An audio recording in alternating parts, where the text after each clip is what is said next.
শবে বরাতে মূলত কি কি আমল আছে? শবে বরাতে কি কি আমল আছে ভাই?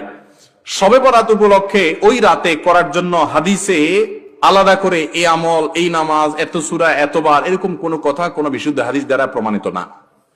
কিন্তু আমরা অনেকে মনে করি শবে বরাতের নামাজ এত রাকাত, প্রথম রাকাতে অমুক সূরা এতবার, দ্বিতীয় রাকাতে তমুক সূরা অতবার, এরকম একটা গদবাদা সিস্টেম আমরা অনেকে বানায় নিছি না?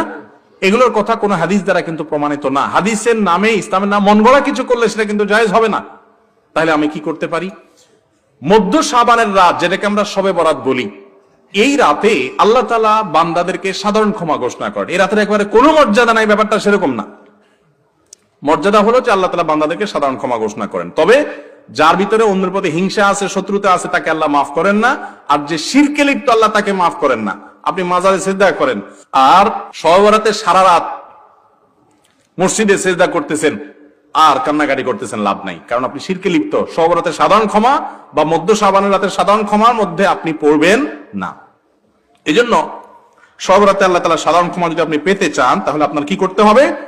আপনার নিজেকে শিরক থেকে মুক্ত করতে হবে। শত্রুতা বিদ্বেষ কারো প্রতি রাখা যাবে না, সবাইকে মাফ করে দিতে হবে। আল্লাহ আমাদেরকে তৌফিক দান করুন।